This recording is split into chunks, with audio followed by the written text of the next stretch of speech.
Hailodus Rebahaners Tum Jahabiho Kesihe, yang artinya halo teman-teman Rebahaners dimanapun kalian berada, bagaimana kabarnya? Kembali lagi bersama saya John, still in the house. Saya sangat bersemangat sekali hari ini dan semoga Anda juga bersemangat, karena kali ini saya akan merangkum sebuah film yang sangat amat brutal dan beradrenalin melebihi iuran BPJS. Film ini berjudul Nobody, dirilis pada tahun 2021, dan yang paling menarik adalah penulis film ini ternyata sama dengan penulis film John Wick, yaitu Derek Kolstad. Juga produsernya sama dengan produser film John Wick, yaitu David Leitch. Jadi jangan heran jika ada beberapa kesamaan style dan karakter yang mungkin 11-12 tidak jauh beda.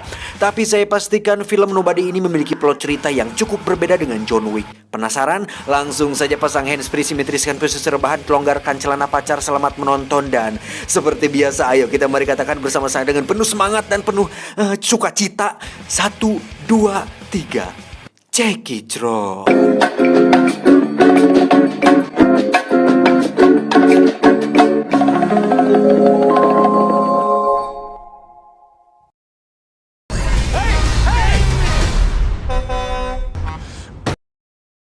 Kisah akan berfokus pada seorang pria parubaya bernama Hutch Mansell. Ini orangnya, di mana beliau adalah sosok ayah sekaligus kepala keluarga bagi istri dan kedua anaknya. Hutch sendiri bekerja di perusahaan milik sang ayah mertua sebagai bagian administrasi, yang mana hari-harinya diisi dengan rutinitas yang monoton dan begitu-begitu saja tanpa ada sesuatu yang beradrenalin sedikit pun.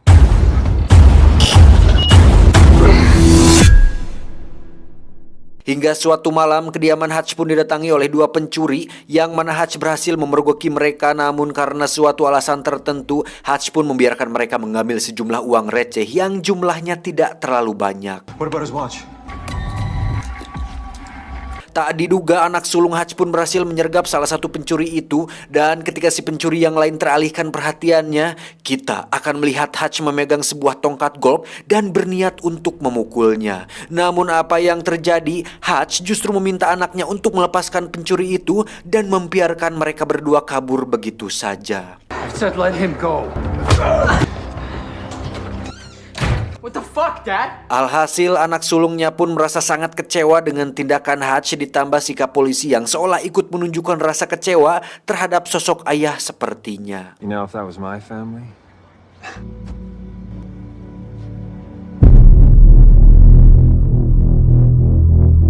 Tak bisa dipungkiri, kejadian tersebut pun menimbulkan dampak negatif, yang mana hal itu cukup menjadi bukti bahwa sosok Hutch sebagai ayah sekaligus pelindung keluarga mulai mendapatkan keraguan dari istri dan anak sulungnya, kecuali si bontot yang masih kecil. Tak cukup sampai situ, tetangga sebelah rumahnya pun memberikan sindiran keras dengan mengatakan bahwa jika rumahnya kemalingan, dia tentu tidak akan tinggal diam dan akan memberikan sedikit pelajaran kepada para maling tersebut. Dan itu cukup membuat Hutch terroasting.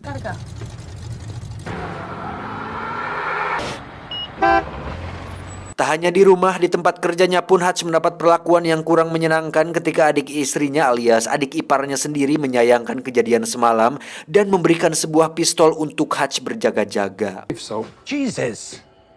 Keep my sister safe, bro. Ini adalah ayah mertuanya alias pemilik perusahaan tempatnya bekerja, di mana beliau membicarakan tentang rencana Hutch membeli perusahaannya ini karena dengan usianya yang sudah tua, beliau atau sang mertuanya ini berniat untuk pensiun. Namun karena harganya belum sesuai, Hutch pun diminta untuk memikirkannya kembali. Di luar kepenatan dan rutinitasnya tersebut, Hutch ternyata memiliki sebuah radio khusus di kantornya, di mana dia sering berbicara dengan seseorang yang nampaknya adalah teman lama, di mana hal itu menjadi sebuah pertanyaan misterius tentang siapakah sosok Hutch ini sebenarnya. Dan percakapan Hutch dengan seseorang di radio tersebut akhirnya menguak sebuah fakta menarik tentang alasan kenapa Hutch tidak melakukan perlawanan di malam itu. Karena ternyata Hutch sudah mengetahui secara detail tentang kedua pencuri itu, yang mana mereka mereka berdua adalah sepasang suami istri yang kemungkinan besar sedang mengalami masalah ekonomi, karena jika mereka adalah maling profesional yang sering melakukan aksi, tidak mungkin mereka melakukan pencurian hanya untuk sejumlah uang receh yang jumlahnya tidak terlalu banyak. Dan yang paling menarik dari semua itu adalah pistol yang mereka gunakan saat malam itu sama sekali tidak berpeluru, dan itulah alasan kuat kenapa Hutch tidak melakukan perlawanan. Clear ya? Nah, dengan semua fakta barusan dan dengan semua analisa yang bisa Hutch lakukan, ini jelas menambah rasa penasaran saya, kalian, kita semua tentang siapakah sosok Hutch yang sebenarnya. Now I know why you didn't do what you didn't do. Selepas pulang kerja, Hutch pun pergi ke Panti Jompo untuk menjenguk ayahnya yang tentu sudah abah-abah, di mana beliau hanya bisa duduk di atas sofa sambil menonton video IQ 7 di televisi.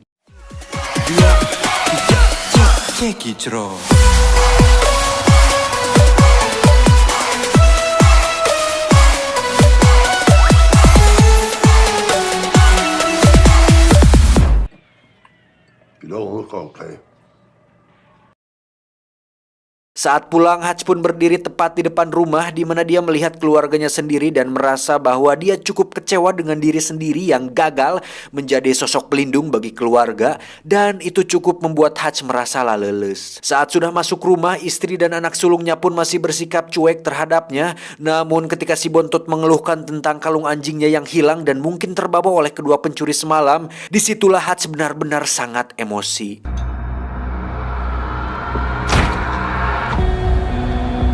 Dengan cepat Hutch pun kembali ke Panti Jompo tempat ayahnya tinggal, di mana dia mengambil sebuah pistol yang disimpannya di sana, dan dengan sebuah petunjuk yaitu tato pada lengan si pencuri yang dia lihat malam itu, Hutch pun berencana untuk mencari kedua pencuri itu dan mengambil kembali kalung anjing milik anaknya. There's this thing I gotta do.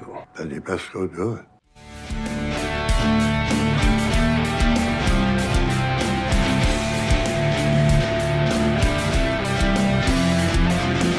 Setelah mendatangi beberapa tempat pembuatan tato, sampailah Hutch di sebuah tempat tato yang sudah berdiri puluhan tahun, di mana tempat itu diisi oleh orang-orang yang bukan sembarangan, dan kedatangan Hutch ke sana cukup menarik perhatian orang-orang tersebut.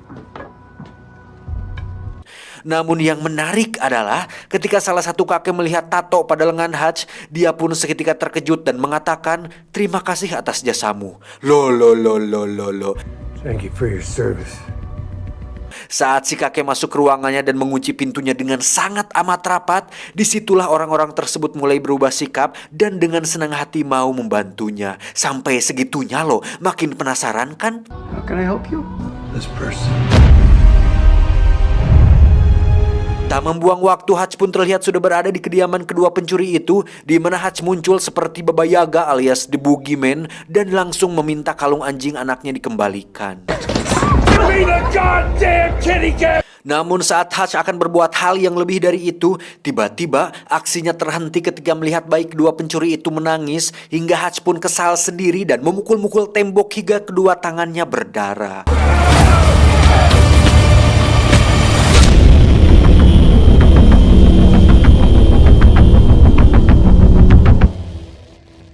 Dan disinilah dia sekarang duduk di dalam bus menuju rumah dengan semua perasaan kesal yang gagal untuk dilampiaskan. Namun suatu keberuntungan terjadi ketika ada sekelompok pemuda yang mabuk dan masuk ke dalam bus, di mana hal itu membuat Hutch seketika tersenyum karena akhirnya mendapat sasaran empuk untuk dijadikan bahan pelampiasan emosinya. Gila sih anjir.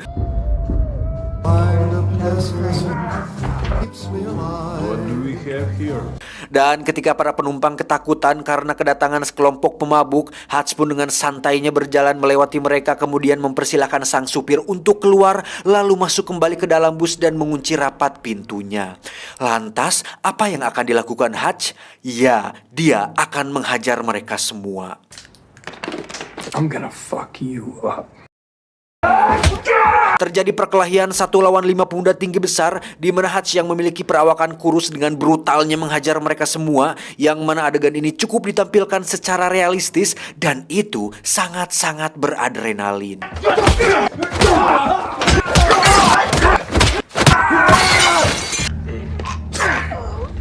Dan sampai sini sudah jelas bahwa Hutch adalah pria yang bukan siapa-siapa, tapi bukan pria sembarangan. Ketika di rumah, sang istri pun awalnya terkejut dengan banyaknya luka di tubuh Hutch. Namun tanpa banyak pertanyaan, dia pun mengobati Hutch dengan sepenuh hati dan menemaninya sampai dia tertidur lelap. Sementara itu adegan berpindah ke tempat lain di mana kita akan melihat seseorang semacam mafia bernama Yulian Kuznetsov atau biasa dipanggil Yuli, yang mana Yuli terlihat berjoget dan bernyanyi di sebuah klub malam yang cukup ramai pada malam itu. Seluruh kota merupakan tempat bermain yang asik. Oh senangnya, aku senang sekali. Yuli sendiri adalah seorang mafia Rusia yang memiliki usaha penyimpanan uang, yang mana rekan-rekan sesama mafianya mempercayakan semua uang mereka di tempat penyimpanan milik Yuli.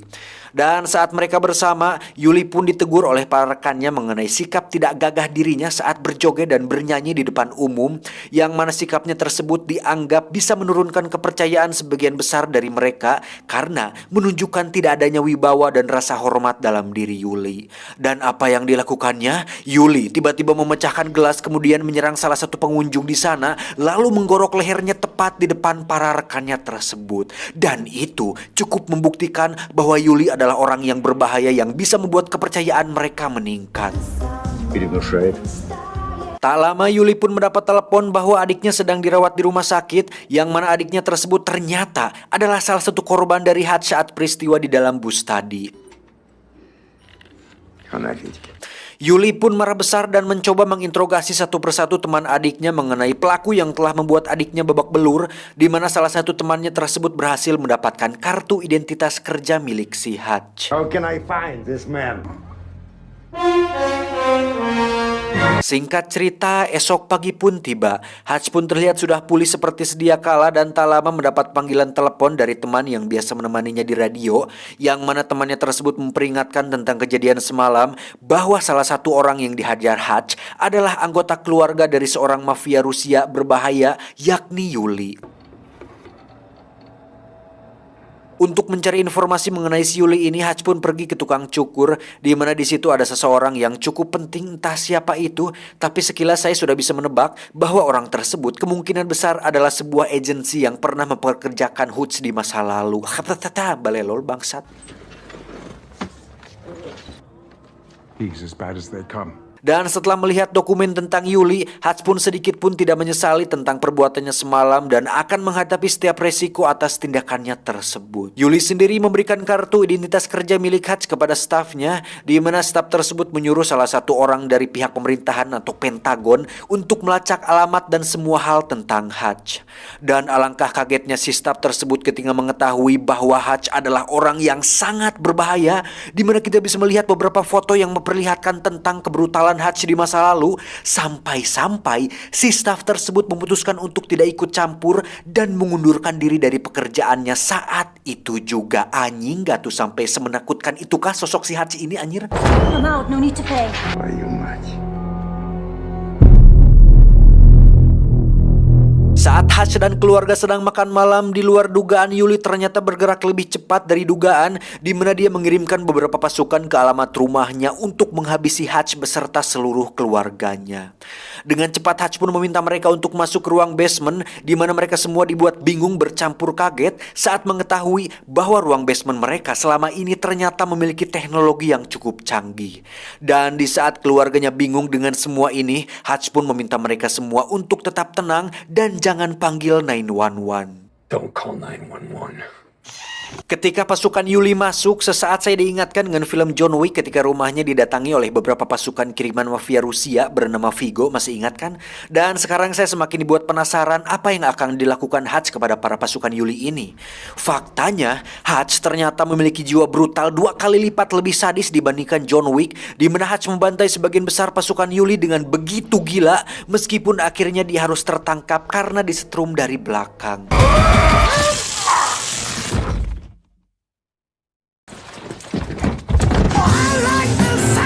Namun bukan Hutch namanya jika dia bisa tertangkap dengan begitu mudah, karena saat dalam perjalanan Hutch pun bisa melepaskan borgol dengan cukup mudah dan membuat mobil mereka terguling yang membuat ketiga pasukan itu tewas mengenaskan.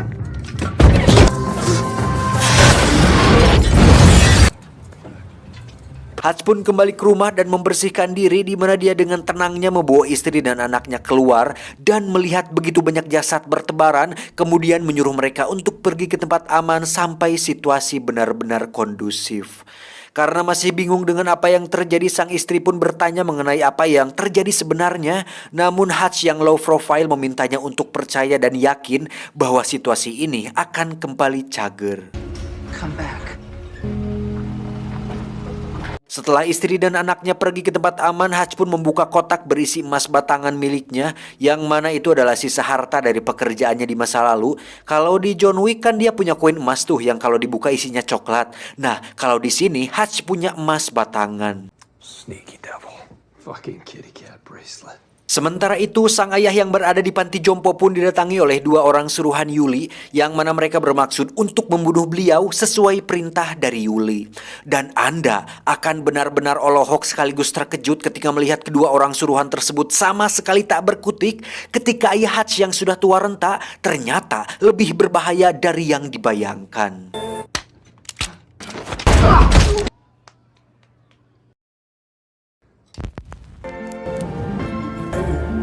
Setelah meledakan rumah beserta semua jasad pasukan Yuli, Hutch pun menemui ayah mertua untuk membeli perusahaan tempatnya bekerja dengan emas batangan yang dia bawa. Si adik ipar pun menolak kesepakatan tersebut dan sempat akan memukulnya. Namun Hutch yang sudah tidak peduli pun dengan cepat memukul perut si adik ipar, yang mana dia sangat amat terlihat kesakitan. Untuk kemudian Hutch memintanya untuk tarik nafas pelan-pelan dan duduk dengan manis. Breathe deep, okay? There you go. Di sisi lain, Yuli pun cukup terkejut ketika mengetahui bahwa semua pasukan krimennya tewas, ditambah salah satu anggota pasukannya tersebut adalah asisten kesayangannya. Sama seperti Viggo yang telah macam-macam dengan orang yang salah, yakni John Wick, Yuli pun mengerahkan semua pasukan miliknya dan semua pasukan yang ada hanya untuk menangkap satu orang, yaitu Hutch Mansell. Собери всех бойцов. Hutch sendiri terlihat sedang mempersiapkan sebuah rencana untuk ini semua, yang mana Hutch berniat untuk melakukan perang kepada Yuli setelah mengetahui bahwa Yuli telah berani mengirim pasukan untuk membunuh keluarganya. Tanpa ragu dan tanpa rasa takut sedikit pun, Hutch pun mendatangi tempat penyimpanan uang milik Yuli, di mana dia dengan santainya membantai puluhan pasukan bersenjata di sana, yang mana itu menyeratkan satu hal, bahwasannya Hutch pernah melakukan hal yang lebih buruk dari ini di masa lalu.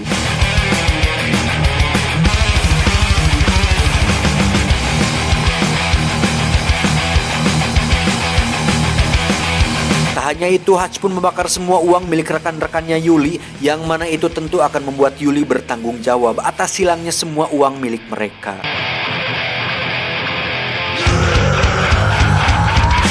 Dan yang paling gila dari semua itu adalah setelah Hutch menghancurkan bisnis Yuli, Hutch pun dengan bernyali nekat datang sendirian ke klub milik Yuli, yang mana kita bisa melihat dia sedang asik makan tanpa ada rasa takut terhadap Yuli dan semua pasukannya. Enjoying your meal? Namun di balik semua tindakan gila dan nekatnya itu, Hutch ternyata memiliki ide brilian ketika dia membawa sebuah peledak tepat di atas meja, yang membuat Yuli meminta semua orang untuk keluar dari sana. Anjing. Tanpa banyak basa-basi, Hutch pun langsung mengungkapkan tujuannya datang ke sini, di mana dia menawari sebuah kesepakatan damai untuk tidak lagi mengejarnya dan keluarganya. Hingga saat Hutch mengatakan bahwa dia sudah membakar semua uang dan usaha milik Yuli, Hutch pun menyarankan agar Yuli berhenti dari pekerjaan mafianya dan menjadi orang baru yang lebih baik. Think it over. Saat keluar, Hutch pun menunggu apa yang akan dilakukan Yuli. Hingga saat Yuli keluar dan akan mengejarnya, jangan salahkan Hutch jika Yuli lebih memilih mati ketimbang berdamai dengan tawarannya tadi. Terjadi kejar-kejaran di mana mobil Hutch diberondong ratusan peluru, dan saat sampai tepat di depan perusahaan yang sudah dibelinya, Hutch pun tiba-tiba ditolong oleh orang yang menembak dari atas, yang ternyata adalah orang yang sering berbicara di radio, sekaligus anak angkat ayahnya yang sudah dianggap adik sendiri oleh Hutch. Pria ini bernama Harry. Namun bukan itu kejutannya, karena tiba-tiba ya, si ayah Hutch yang sudah abah-abah yang sudah ujur ini ternyata ikut menolongnya, di mana mereka berdua berencana untuk membantu Hutch menghabisi para mafia Rusia jahat ini. If I didn't miss this shit. Sementara itu Harry pun terlihat sedang bertarung jarak dekat setelah para pasukan Yuli berhasil masuk ke dalam, yang mana Harry melakukan sebuah tembakan luar biasa ketika 3 orang langsung tewas hanya dengan 1 tembakan yang dilayangkan olehnya. Namun Hutch tetaplah orang yang paling brutal saat ini, di mana dia menggunakan jebakan tikus untuk membuat sebuah peledak kecil. Kemudian saat orang-orang itu terkejut, Hutch pun dengan cepat menembak mereka dari jarak dekat untuk kemudian mengambil sebuah pistol dari kulkas, lalu menghabisi yang lain dengan tembakan linggis yang sudah dibuatnya. Ketika mereka bertiga berkumpul, disitulah saat-saat masa lalu seolah terulang kembali, yang mana mereka bertiga adalah sebuah keluarga yang sangat ditakuti karena memiliki sebuah profesi yang cukup mengerikan di masa lalu. Setelah semua pasukannya tewas, tersisa Yuli yang masih hidup, di mana dia berhasil menembak bahu Harry yang membuat mereka bertiga terdesak. Dan jangan anggap ini adalah adegan dramatis yang akan berakhir menyedihkan, karena dengan semua kegilaan dan kebrutalan Hutch, dia pun nekat menempelkan ranjau peledak pada pintu anti peluru, kemudian mendatangi Yuli sedekat mungkin, lalu meledakkan ranjaunya tepat di bebenguk si Yuli hingga membuatnya tewas dengan kondisi yang sangat mengenaskan. Setelah semua ini berakhir, Hutch pun ditangkap dan diinterogasi oleh 2 polisi, di mana mereka berdua sangat amat terkejut dengan ratusan jasad manusia di lokasi tersebut dan seolah tak percaya jika Hutch telah melakukan itu semua sendirian. Tak lama salah satu polisi pun mendapat panggilan telepon disusul dengan yang satunya lagi, di mana mereka mendapat telepon dari seseorang yang sama yang nampaknya sangat penting, entah siapa itu. Namun yang mengejutkan adalah mereka berdua meminta maaf telah menangkap Hutch dan melepaskannya begitu saja tanpa ada sesuatu yang menyulitkannya sedikit pun. Saat polisi itu bertanya, "Siapa kamu sebenarnya?" Hutch pun menjawab, "Aku bukan siapa-siapa." Nobody.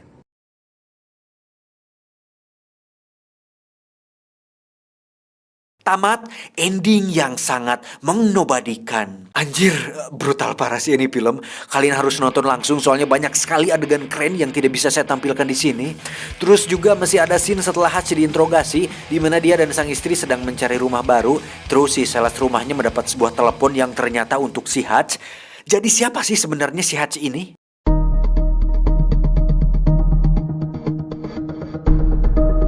Menurut analisa tim IQ 7 cabang Pentagon, dari beberapa data dan informasi di sepanjang film, kemungkinan besar si Hutch ini adalah seorang agent, tetapi agent di atas agent, yang mana tugas dia adalah untuk membereskan masalah yang tidak bisa diselesaikan oleh agent biasa. Ya, semacam tim pembersih lapangan. Kalau kalian ingat film John Wick, ada namanya The Adjudicator yang dikirim oleh High Table, yang mana tugas utama beliau adalah untuk membereskan orang-orang tertentu yang menjadi target operasi. Tapi yang menarik di sini adalah Hutch bertugas bukan hanya untuk membereskan satu target, tetapi mampu membantai puluhan pasukan dan ratusan mungkin sekaligus lagi, yang mustahil untuk dilakukan oleh agen biasa. Keren kan? Dan kalau kita ingat film The Equalizer yang diperankan oleh Denzel Washington, kita pasti kenal sosok Robert yang tidak kalah brutal dengan Hutch atau John Wick. Sama-sama pengen pensiun dari masa lalu buruk mereka, tapi tetap saja ada masalah yang membuat mereka terpaksa harus kembali menjadi sosok yang tidak diinginkan. Tapi dari ketiga sosok yakni Robert, John Wick, dan Hutch, mereka bertiga memiliki persamaan, yaitu terkoordinasi, memiliki serangan jarak dekat yang cukup mematikan. Walaupun pakai senjata atau pistol, mereka lebih senang menggunakannya dari jarak dekat. Terus gak terlalu banyak bicara, punya banyak koneksi, dikenal berbahaya di masa lalu, punya style bertarung yang cukup realistis, gak terlalu lebay lah kayak film-film pada kebanyakan. Satu lagi hampir ketinggalan, ada scene sehabis kredit title di mana ayahnya Hutch dan adik angkatnya sedang dalam perjalanan membawa banyak sekali senjata berat. Kayaknya bakal ada film keduanya deh. Wah, pasti seru sih ini anjir. Tapi jujur deh, menurut analisa saya pribadi dari ketiga sosok yakni Robert, John Wick, dan Hutch, tetap John Wick lah yang paling kuat dan paling tak terkalahkan kalau menurut saya. Karena walaupun di film ketiganya dia sempat terluka parah akibat ditembak oleh Watson dan jatuh dari gedung tuh, dia masih tetap bisa bangkit dan masih bisa hidup. Tapi bukan itu alasan kuatnya, karena dari ketiga sosok tersebut hanya John Wick lah satu-satunya orang yang tidak memiliki orang yang disayang dan tidak punya keluarga yang disayangi. Berbeda dengan Robert yang masih punya teman dekat yang cukup dianggap keluarga, dan Hutch juga udah jelas punya keluarga, anak dan istri. Cuman John Wick sama sekali hidup sendiri dan sebatang kara, yang mana itu akan sangat berpengaruh pada psikologis, motivasi, dan kemampuan, sehingga menjadikan John Wick satu-satunya orang yang paling sulit untuk dibunuh dan dikalahkan. dikalahkan. Wah, kebayang sih anjir kalau ketiga sosok ini bertemu satu sama lain atau kerja sama gitu satu sama lain, bisa habis loh ribuan pasukan dibantai sama mereka semua. Wah, ngeri anjing. Untuk plot ceritanya, temponya cukup cepat dan sedikit agak tergesa-gesa. Tapi karena dari premisnya sudah dijelaskan bahwa film ini menceritakan bapak-bapak biasa yang bukan orang sembarangan, jadi kalau saya pribadi bisa langsung nangkep aja gitu maksud dan tujuannya. Keren sih kalau menurut saya anjir. Jadi ada sosok baru gitu yang setidaknya bisa mengalahkan kepopuleran John Wick. Ya walaupun masih harus berusaha lebih keras, seenggaknya cukup memperlihatkan potensi yang besar lah gitu. Ada rival, ada pembanding lah. Pesan yang bisa kita ambil dari film ini adalah pendiam bukan berarti penakut, pemberani belum tentu berani. Saya John beserta jajaran direksi IQ7 cabang Citangkalak mengucapkan terima kasih dan sampai jumpa di video selanjutnya. Adios. Pelumas engsel kuda. Apa tuh anjing? Engsel kuda bangsat.